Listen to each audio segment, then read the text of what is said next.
Hello friends, welcome back to my channel. मैं खैरुल नाम। तो आज हम स्टार्ट करने जा रहे हैं उर्दू ग्रामर, जो कि मैट्रिक और इंटर लेवल का है। ठीक है, मैट्रिक और इंटर लेवल का है, बिहार बोर्ड का। ठीक है, आप किसी भी बोर्ड से हैं, अगर उर्दू सब्जेक्ट रखे हैं तो यही सब पूछा जाता है। ठीक है, ग्रामर और बोर्ड से कोई लेन देन नहीं है, सेम ही रहता है। ठीक है, यही कि कुछ ज़्यादा पूछा जाता है, कुछ कम पूछा जाता है, और जो कुछ मैं पढ़ाऊंगा यही सब आपका ऑब्जेक्टिव भी बन सकता है और सब्जेक्टिव भी बन सकता है। और दोस्तों, अगर आप चाहते हैं कि उर्दू में अच्छा नंबर लाऊं तो आपको ग्रामर भी जानना ज़रूरी है, इसलिए ध्यान से सुनिएगा, गौर से सुनिएगा, ताकि आपको प्रॉब्लम ना हो, ज़्यादा से ज़्यादा नंबर आए। ठीक है, आप चाहते हैं कि अच्छा मार्क्स आए तो आपको ग्रामर भी जानना ज़रूरी है। तो चलिए स्टार्ट करते हैं। आज हम देखेंगे लफ्ज़ और जुमला का बयान। लफ्ज़ और जुमला का बयान, सबकी तारीफ बताऊंगा, डेफिनेशन बताऊंगा।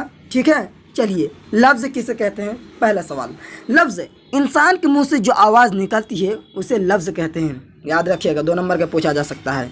इंसान के मुंह से जो भी आवाज़ निकलती है उसे लफ्ज़ कहते हैं। ठीक है, लफ्ज़ की 2 किस्में हैं, मौजू यानी कि सार्थक शब्द, मुहम्मल यानी निर्थक शब्द। मौजू ऐसा लफ्ज़ को कहते हैं जिसका कुछ माना हो, उसे कलीमा भी कहते हैं, जैसे कलम, पानी, चाय वगैरह। साथियों, याद रखिएगा, अंतर पूछा जा सकता है, फ़र्क पूछा जा सकता है 2 नंबर में। ठीक है, इसलिए सभी का परिभाषा याद रखिएगा। अगला है मुहम्मल।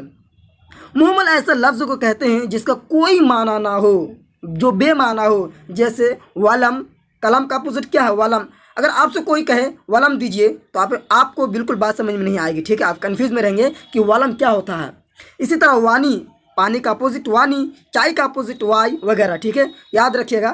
तारीफ, मुहम्मल ऐसा लफ्ज़ को कहते हैं जिसका कोई माना ना हो, जैसे वलम, वानी, वाई वगैरह। ठीक है, यहाँ तक क्लियर है। चलिए आगे बढ़ते हैं। चलिए साथियों, यहाँ देखते हैं, यहाँ पर लिखा है, नीचे दिए गए जुमलों को गौर से पढ़ें और इनमें मौजू मुहम्मल का फ़र्क करें। एग्ज़ाम में दिया जाएगा, एक कॉलम में आपको मुहम्मल लिखना है, एक कॉलम में मौजू लिखना है, छाँट कर। उसी हिसाब से मैं यहाँ पर नोट करके आप लोगों के लिए लेकर आया हूँ। ठीक है साथियों, ध्यान से गौर से सुनिएगा। देखिए, रोटी ओटी खा ले। रोटी क्या हो गया साथियों? मौजू हो गया। ओटी क्या हो गया? मुहम्मल हो गया। ठीक है, इसी तरह पानी वानी पी ले। क्या पी ले? पानी वानी पी ले। इसी तरह टाल मटोल मत करो, तुम खाना खाओ, तुम खाना वाना खाओ, कॉपी वॉपी लाओ, सिलाई उलाई। तो आप गौर से इसको देखिए, ध्यान से सुनिए और खुद से समझने की कोशिश कीजिए कि मुहम्मल कौन सा है, मौजू कौन सा है। ठीक है, बिल्कुल ध्यान से, गौर से। ठीक है, क्योंकि एग्ज़ाम में इस प्रकार से सवाल आता है। ठीक है, अगला साथियों, जुमला का बयान। क्या है साथियों? जुमला का बयान। ठीक है, सेंटेंसेस के बारे में जानेंगे कि सेंटेंस किसे कहते हैं, वाक्य किसे कहते हैं। चलिए, जुमला की तारीफ, 2 या 2 से ज़ायद अल्फाज का ऐसा मजमुआ जिससे बात अच्छी तरह समझ में आ जाए, चाहे बात तकरीरी सूरत में हो या तहरीरी सूरत में, यानी लिखित हो या फिर मौखिक हो, हमें बिल्कुल बात समझ में आ जाए अच्छी तरह से, उसी को क्या कहते हैं? जुमला कहते हैं। और जुमला जो बनता है 2 या 2 से ज़ायद अल्फाज से मिलकर जुमला बन जाता है। जैसे कि मैं आपको यहाँ पर मिसाल दिया हूँ, कल बहुत गर्मी थी। यहाँ पर 3 अल्फाज आपको देखने को मिल रहा है। ठीक है, बहुत, कल, गर्मी थी, ये सारे क्या है? अल्फाज है। ठीक है, हर्फ से मिलकर अल्फाज बनता है और अल्फाज से मिलकर जुमला बनता है, फिर हमें बात भी समझ में आ जाती है। ठीक है साथियों, हम लोग मिलजुल कर मेहनत करेंगे, कई अल्फाज मिलकर जुमला बन गया। यहाँ पर ज़ैद बीमार था। ज़ैद एक नाम भी है, लफ्ज़ अल्फाज भी है। बीमार क्या एक अल्फाज है। था में कितना हर्फ है? 3 हर्फ। फिर बन गया, क्या बन गया साथियों? अल्फाज बना, और अल्फाज से क्या बना? जुमला। जब हमें बात समझ में आ जाएगी तो इसी को कहते हैं जुमला। ठीक है साथियों, यहाँ तक क्लियर है? बिल्कुल बहुत ही आसान ज़बान में पढ़ा रहा हूँ। मैं जानता हूँ बच्चे उर्दू सब्जेक्ट रख लेते हैं, उनको उर्दू इतनी आती नहीं है, किसी तरह सोचते हैं 31 नंबर आ जाए। ऐसी सोच बिल्कुल भी ना रखें। अभी से ध्यान से सुनिएगा, अच्छा मार्क्स आएगा। ठीक है साथियों, चलिए आगे बढ़ते हैं। चलिए अब देखेंगे जुमले की किस्में। किसका? जुमला की किस्में। ठीक है, टाइप्स ऑफ सेंटेंसेस। ठीक है साथियों, जुमला की किस्में। जुमला की 3 किस्में साथियों। पहला है मुस्बत जुमला, दूसरा है मनफी जुमला, तीसरा है सवालिया जुमला। ठीक है, मुस्बत जुमला क्या है? मुस्बत जुमला यानी कि इंग्लिश में कहा जाता है अफर्मेटिव सेंटेंस, दूसरा है नेगेटिव सेंटेंस, तीसरा है इंट्रोगेटिव सेंटेंस। ठीक है, यहाँ तक क्लियर है। इसको सकारात्मक वाक्य कहते हैं, मनफी को कहा जाता है नकारात्मक वाक्य, इसी तरह इंट्रोगेटिव को कहा जाता है प्रश्नवाचक। ठीक है, हिंदी पर फोकस ना कीजिए, मैं यहाँ पर उर्दू पढ़ा रहा हूँ आपको। मुस्बत जुमला की तारीफ परिभाषा देखते हैं। वो जुमला जिसमें किसी काम का करना या होना पाया जाए, जैसे जैद लिख रहा है, होना पाया जा रहा है कि नहीं साथियों? बच्चे स्कूल जाते हैं वगैरह, ठीक है, एग्ज़ाम में सोच रहे हैं कैसे पूछा जाएगा, मुस्बत और मनफी का अंतर पूछा जा सकता है या तीनों का तारीफ पूछा जा सकता है, इसलिए मैं तारीफ लिखा हूँ, फिर मिसाल लिखा हूँ। मुस्बत वो जुमला है साथियों जिसमें किसी काम का करना या होना पाया जाए, जैसे जैद लिख रहा है। यहाँ तक क्लियर है साथियों? अगला है मनफी जुमला। हिंदी में कहा जाता है नकारात्मक वाक्य, इंग्लिश में नेगेटिव सेंटेंस। वो जुमला है जिसमें किसी काम का करना या होना ना पाया जाए। ठीक है, जैसे जैद किताब नहीं पढ़ रहा है, फातिमा ने रोटी नहीं खाई है वगैरह। ठीक है साथियों, मनफी और मुस्बत में ज़्यादा फ़र्क नहीं है। ठीक है, मुस्बत में ना नहीं लगेगा और मनफी में ना लगाकर अंतर हो जाएगा। ठीक है, अगर एग्ज़ाम में आए तो मुस्बत आए तो मुस्बत में लिखिएगा वो जुमला जिसमें किसी काम करना या होना पाया जाए, और मनफी में लिख दीजिएगा वो जुमला जिसमें किसी काम का करना या होना ना पाया जाए। ठीक है, याद रखिएगा साथियों दोनों का फ़र्क। ठीक है, चलिए अगला है साथियों सवालिया जुमला, यानी कि इंट्रोगेटिव सेंटेंस जिसमें कोई सवाल पूछा जाए उसे सवालिया जुमला कहते हैं। जैसे क्या ये कलम तुम्हारा है, तुम्हारा नाम क्या है, वो कौन है, वो कौन जा रहा है या जा रही है। ठीक है साथियों, यहाँ पर लिखा हूँ, याद रखें सवालिया निशान ऐसा होता है, उर्दू में ऐसा होता है। ठीक है, यहाँ आपको दिख रहा हो छोटा सा क्वेश्चन मार्क कहा जाता है इंग्लिश में, और जुमले के आखिर में होता है, यानी कि वाक्य के अंत में होता है, सेंटेंस के एंड में होता है। ठीक है, याद रखिएगा साथियों। ये भी बात याद रखें, अगर आप किसी को खत लिख रहे हैं, ठीक है, एप्लीकेशन लिख रहे हैं, तो याद रखिएगा अगर कोई सवाल उनसे पूछना चाहते हैं तो सवाली निशान भी लगा दीजिएगा ना, तो ज़्यादा ही ध्यान से पढ़ेगा पढ़ने वाला कि ऐसे क्या लिख दिया कि सवाली निशान लगा दिया, इसका मैं क्या जवाब दूँ। ठीक है साथियों, चलिए आगे है मौजू। मौजू का कलीमा भी कहते हैं। ठीक है, कलीमा की 3 किस्में याद रखिएगा साथियों। कलीमा की कितने किस्में? 3 किस्में। पहला है इस्म, दूसरा है हर्फ और तीसरा क्या है साथियों? दूसरा है फेल, तीसरा है हर्फ। तीसरा क्या है साथियों? हर्फ। ठीक है, पहला है इस्म और दूसरा है साथियों फेल यानी वर्ब, तीसरा हर्फ यानी प्रपोजिशन। ठीक है साथियों, इसमें को नाउन कहता है हिंदी में संज्ञा।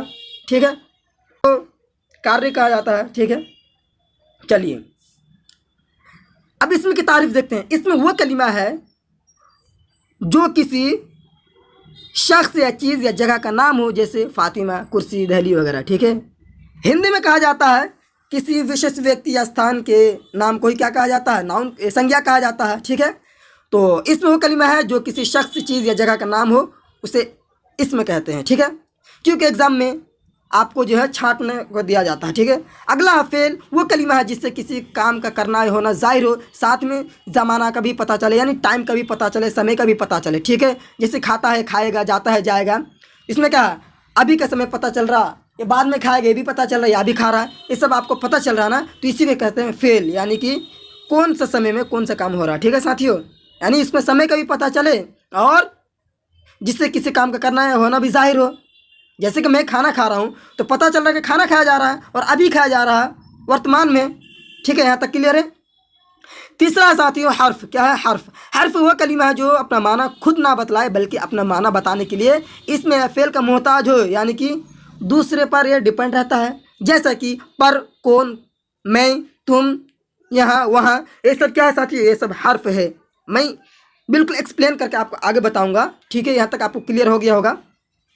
जैसे कि यहाँ पर है, देखिए साथियों, यहाँ पर मैं लिखा हूँ जुमलों में इस्म और पहले होगा और फेल की वजाहत। मैं एक चार्ट बनाया हूँ, यहाँ पर आपको क्लियर हो जाएगा। ठीक है, मैं वो चार्ट भी आपको दिखा रहा हूँ क्योंकि यहाँ पर आपको बिल्कुल क्लियर हो जाएगा, और मैं कोशिश किया हूँ कि आपको जो भी पढ़ाऊँ बिल्कुल क्लियर करके पढ़ाऊँ, कोई आपको डाउट ना हो। ठीक है साथियों, यहाँ से आपको बिल्कुल अच्छी तरीके से समझ में आ जाएगा। जैसे कि एग्जाम में पूछा जाता है वैसे यहाँ पर मैं एक चार्ट तैयार किया हूँ। यहाँ आपको दिख रहा होगा, यहाँ जुमले दिख रहा है, यहाँ इसमें दिख रहा है, यहाँ फेल दिख रहा है, यहाँ हर्फ दिख रहा है। इसी तरह यहाँ पर मैं वाक्य लिखा हूँ और वाक्य देखो आपको बताना है कि इसमें कौन सा फेल, कौन सा हर्फ कौन सा। ठीक है, यहाँ पर मैं लिखा हूँ एक जुमला कि लड़के ने आम खाया। तो लड़का क्या हो गया साथियों, इसमें हो गया, नाम हो गया। आम क्या हो गया, ये भी नाम है। और काम क्या हो रहा, खाने का, तो खाया ये क्या हो गया, फेल हो गया।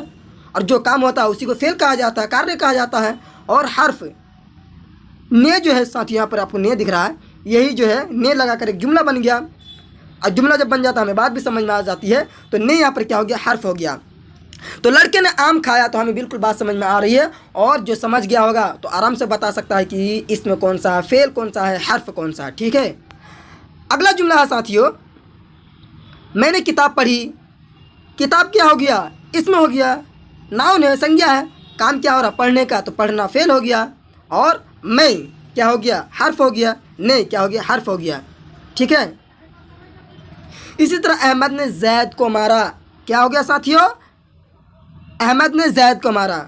तो अहमद क्या है साथियों, इसमें है, जैद क्या है, इसमें है। और काम क्या हो रहा, मारने का काम हो रहा, पिटाई का काम हो रहा। तो ये क्या हो गया साथियों, फेल हो गया, कार्य है। और ने को ये सब क्या हो गया, हर्फ हो गया, प्रपोजिशन हो गया। जैसे कि इंग्लिश में होता है ना ऑन, इसी तरह ऑफ, ठीक है, इन, इसी तरह बहुत सारा है। हो सके मैं इंग्लिश भी पढ़ाने शुरू कर दूँ कुछ दिनों में। चलिए अगला है साथियों, फातिमा ने गुलाब तोड़ी। फातिमा ने गुलाब तोड़ी, फातिमा क्या हो गया, इसमें, यहाँ दिख रहा होगा इसमें कॉलम में। और ने क्या हो गया, हर्फ हो गया। इसी तरह गुलाब क्या है, इसमें, काम क्या रहा, तोड़ने का, तो तोड़ने के फेल के कॉलम में आपको दिख रहा होगा।